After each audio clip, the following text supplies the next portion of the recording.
Tere! Selles videos ma räägin kiilfiltritest, kõigepealt nii-öelda päris filtritest ja siis natuke ka digitaalsetest kiilfiltritest ja näitan, kuidas neid Photoshopis ka kasutada. Ja etteruttavalt võin öelda, et kiilfiltrid on eriti tähtsad just heade maastikufotode tegemisel. Kui nii-öelda tavalised filtrid, sellised ümmargused ette keeratavad, on kõik ühtlase tumeduse või värvitooniga, siis kiilfiltrid on aga selliste erinevate üleminekutega. Müüakse ka värvilisi kiilfiltreid, milleks sa saad näiteks taeva muuta punaseks või mingi muu sellise kunstilise efekti anda. Siis ma arvan, et kõige enam kasutatakse just selliseid neutraalhalle kiilfiltreid. Ja miks neid siis vaja on? Ütleme siis nii, et kuna fotoaparaadi dünaamiline ulatus ei ole nii hea kui inimsilmal, siis kipub näiteks maastikufotosid tehes olema sageli nii, et kui me säritame maapinna järgi, siis taevas jääb üle särisse, ehk jääb liiga hele ja me ei näe enam näiteks pilvi. Või kui me võtame säri taeva järgi, siis jälle maapind jääb liiga tume. Ja siis selle jaoks ongi olemas kiilfiltrid, et me saame siis taeva ära tumendada. Ja nüüd ma siis kohe näitan lähemalt, kuidas see asi täpsemalt käib.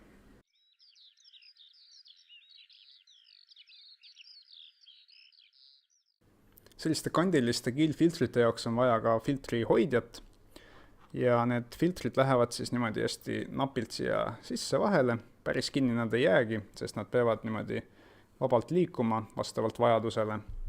Ja tasub märkimist ka see, et näiteks kiilfiltri hoidjaga oli alguses võimalik ise valida, et kui mitu filtripesa sa siia paned. Ja nüüd selleks, et seda filtri hoidjat oma objektiivi külge panna, on vaja adapterit, mis siis vastab sinu objektiivi diameetrile, ehk siis sellele läbimõõdule. Ja minul on siin konkreetselt üks lainurk objektiivi jaoks mõeldud adapter.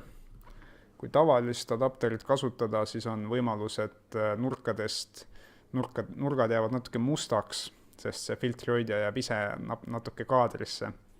Ja samamoodi oleks näiteks nii, kui ma paneksin siia nüüd mitu erinevat filtrit, siis see kiilfiltri hoidja läheb ise natuke paksemaks ja siis selle tõttu võib samuti nurgad võivad mustaks minna. Nii et soovitan selle peale kindlasti mõelda. Ja nüüd siis filtri hoidja käib sellise väikese lukustamismehhanismiga siia külge ja nüüd on võimalik teda ka niimoodi ringiratast keerutada siin, sest alati ei ole see kõige heledam koht just niimoodi horisontaalselt kaadris, vaid tihti on hoopis vaja mingi nurga all seda kiilfiltrit liigutada. Mainin igaks juhuks ära, et tehakse ka ümmargusi kiilfiltreid. See ei ole siin kiilfilter, aga on sellist laadi kiilfiltreid ka, aga ma ei soovita neid kohe kindlasti osta, sest see on ikkagi ülitähtis, et sa saaksid oma kiilfiltrit niimoodi üles alla liigutada, sest horisont näiteks ei ole ju sinu piltidel alati samas kohas. Kiilfiltreid tehakse erinevate pimendusastmetega. Enamasti need varieeruvad 0,3–0,9 ja mis need arvud siis tähendavad?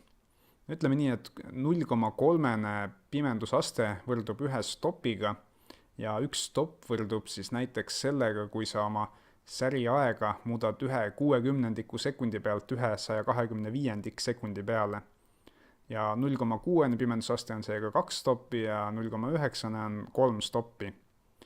Ja kuna filtri hoidjatesse võib neid ka mitu panna, mitu erinevat filtrit, siis neid võib ka kombineerida, et näiteks paned 0,6 ja 0,3 kokku ja siis sa saadki 0,9. Äkki polegi siis 0,9 eraldi vaja, kui sul on juba 0,6 ja 0,3. Lisaks peab kiilfiltrit soetades valima, et kas sa tahad järsu või sujuva üleminekuga kiilfiltrit.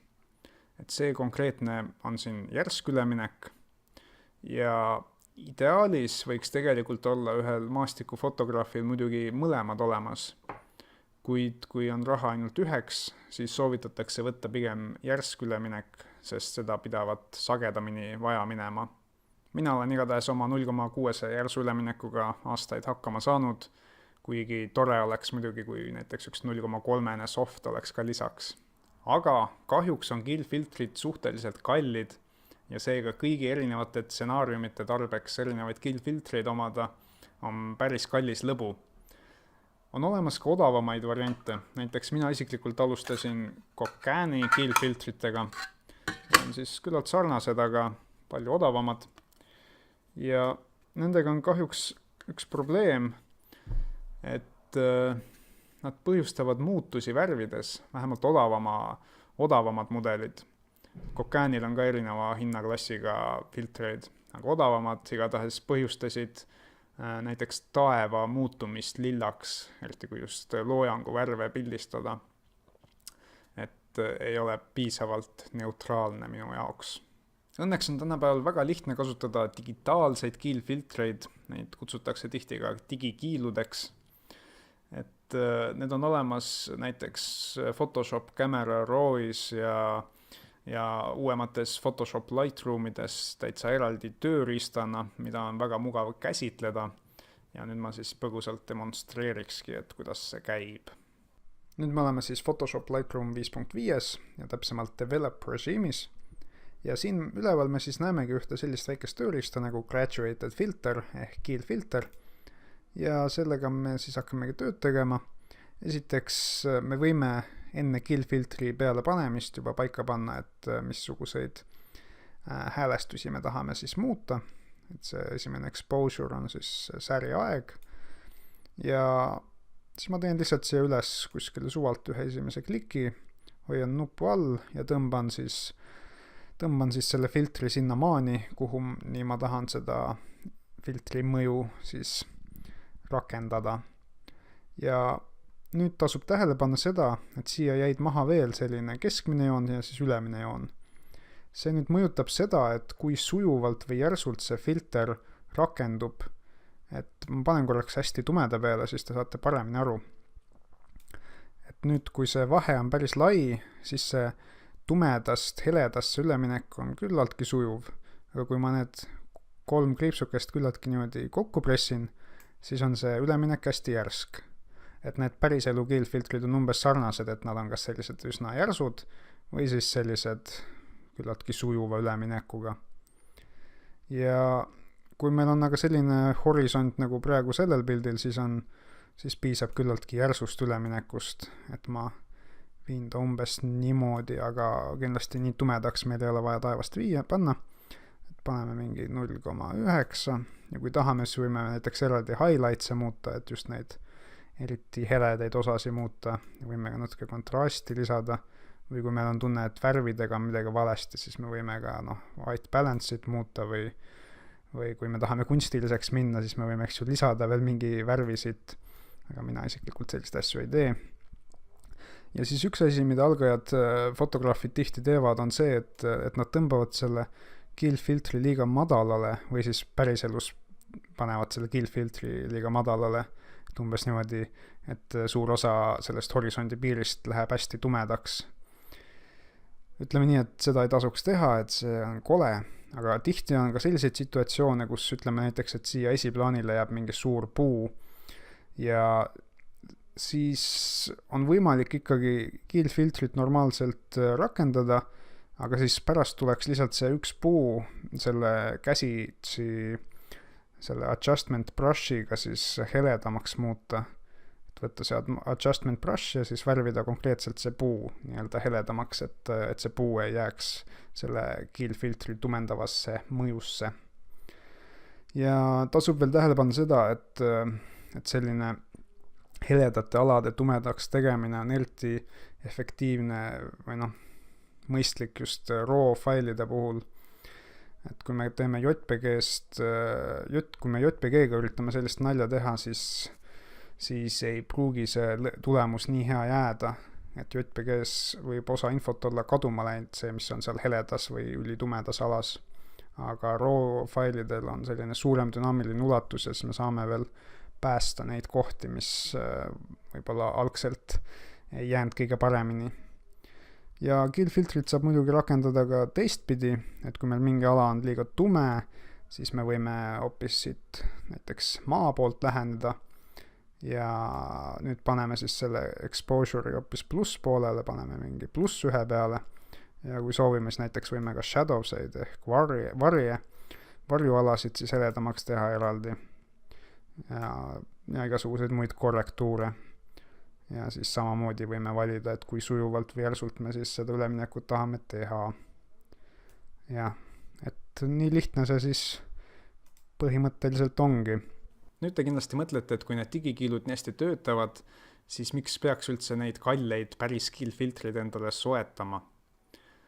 Ütleme nii, et hädavajalik ei ole, kuid on 3 suurt plussi, kui päris kiilfiltreid kasutada. Et esiteks, siis sa saad kohe teada, et mihuke su pilt saab olema. Sa ei pea ette kujutama, et kui sa pärast lisaksid kiilfiltri digitaalse, et mihuke see pilt siis välja tuleb.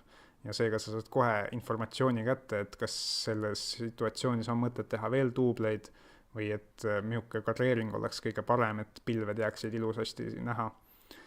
Ja teiseks on selliseid situatsioone, kus isegi RAW-failidest ei õnnestu üle põlenud aladest enam informatsiooni kätte saada. Kui mingi ala on ikka väga rängalt üle põlenud, siis ei aita ka Photoshop pärast enam. Ja seega ongi mõistlikum kohe siis päris kiilfiltriga see ala tumendada. Ja kolmandaks on lihtsalt võib-olla mugavam, kui sa ei pea pärast tundide kaupa Photoshopis pilte töötlema ükshaaval seal, tegelikult sa ei pea ükshaaval kõigile digitaalseid kiilfiltreid lisama, aga ütleme, et enamasti siiski iga pilt vajab natuke erinevat lähenemist. Kuigi tegelikult isegi päris kiilfiltreid kasutades peab enamasti veel lisaks kasutama digikiilu. Vähemalt mina, kellel on ainult üks 0,6 kiilfilter. Et kuna looduses ei ole taevas alati vaid 2 stopi võrra heledam kui maa, siis ma pean tihti veel pärast Photoshopis natuke korrigeerima kas heledamaks või tumedamaks seda taevast. Või siis lausa natuke ka värve muutma, kui mul on tunne, et see kiilfilter kuidagi ikkagi mõjutas värve. Selleks korraks kõik. Loodan, et leidsite siit videost, mida otsisite. Ja kui on mingeid küsimusi või kommentaare, siis jätke need siia video alla. Ja aitäh kuulamast!